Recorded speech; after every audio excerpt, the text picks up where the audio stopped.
that basically covers all of our compression basics. But for all of my friends that have hung around here, we're going to do some awesome bonus tips, and we're going to level up, because that's what we're all about when we are together here, is about really kind of nerding out and throwing down and talking a lot of fun audio. First and foremost, before I was talking about time being subjective between fast and slow and different companies and everything else, but something to note if you are actually working with physical, numbers in terms of milliseconds or seconds, that anything essentially slower than 12 milliseconds will preserve transients. So if you set an attack setting faster than 12 milliseconds, you're going to start shaving off some of that main transient. Anything slower than 12 milliseconds will preserve the transient. So think of, or jot down in your notes, 12 milliseconds. That's really kind of your tipping point to when you start getting into cutting into transients. But we talked about analog compressors before and how they can impart color, and they have their own settings and everything else. So we're going to run through, kind of like the Fab Four, if you want to think about it, the Beatles of compressors. And each one represents a different compressor typology. And I want to show you the compressor. I'm going to explain to you, a quick little fact or two about it. And then I'm going to show you how it impacts the little kind of bass and drum groove that we were just listening to. Okay, so our Fab Four, we're inviting them to our party. And the first one to show up is going to be the life of the party. And that is the 1176, who is a FET compressor, which stands for Field Effect Transistor. It uses a transistor to handle the gain reduction, but it also has transformers in it. Smaller transformers, which make it a little more punchier and aggressive in the mid-range. We have the ability to manipulate and change the attack and release settings. For an 1176, 7 is the fastest setting and 1 is the slowest. Remember that, because I've seen people explain it backwards. We're going to stay with something basic, just 4.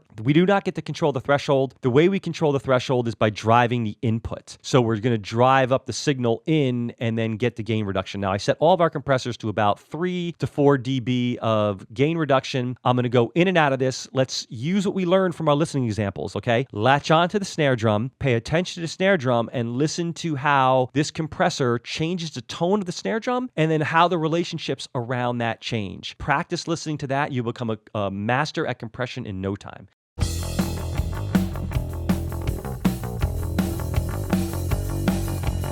As advertised, it is snappy, it is aggressive, it's fast and punchy, and also it's bright. FET compressors work awesome if in parallel when you're trying to add aggression to stuff, whether it's vocals, bass, drums. It's a great compressor to add punch. Also, if you ever need to respond fast, something like a compressor that is very fast in relationship to transients, a FET compressor is a great one to reach for. Next is an optical compressor. That is the LA-2A, and that friend we can consider to be our chill storyteller, because really the one adjective that I can use to describe a Teletronix would be very silky, very smooth. So we're going to listen in bypass, and then we're going to kick it on and notice once again what it does to the sound source. Focus on that snare drum, my friends.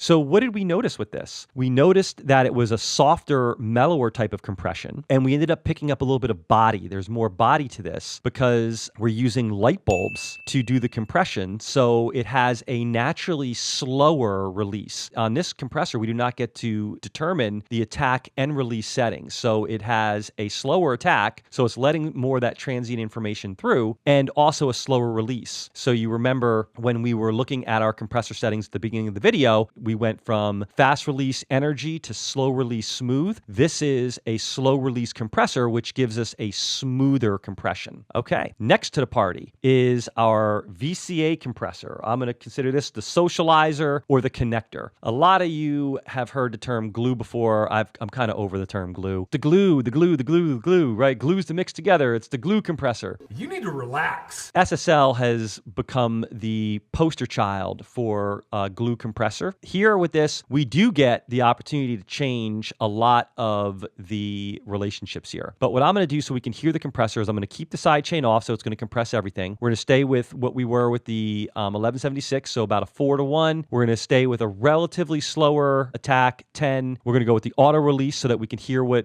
how it naturally wants to release the music. And we have our threshold set to get the same amount of gain reduction as the other examples did, so that we're apples to apples to apples. So here we go.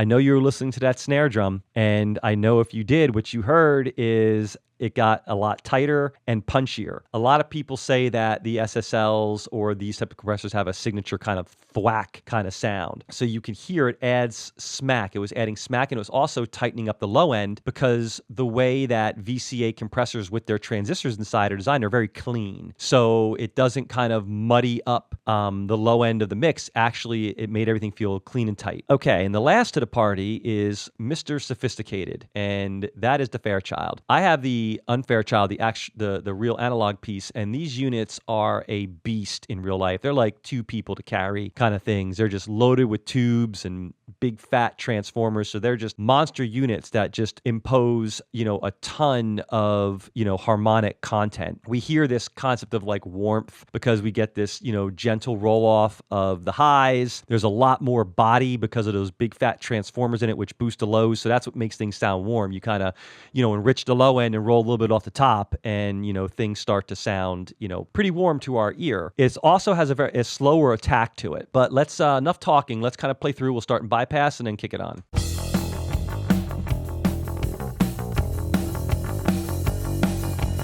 All right, so you could hear how the snare drum became very snappy. It was a different characteristic, a different tone than we heard from the other 3 compressors. There's a smooth quality to it. It didn't have that kind of pumping energy that the 1176 did. It didn't have the, kind of thwack and cleanliness in a sense that the glue compressor gave it. It definitely imparted its own sonic characteristic of maintaining some of that punch, but also kind of smoothing over the low and high, kind of rounding things out a little bit. So one final thing in conclusion, I will hit play and I'll actually just play against each other all the different compressors, and you can kind of get a sense of what they each do. I'll go one time through with each one.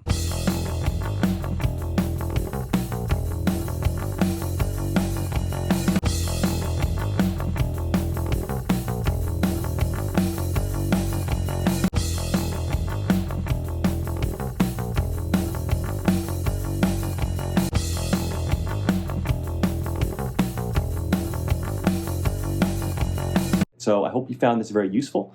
Please don't forget to like and subscribe, and happy mixing, my friends. See you next time.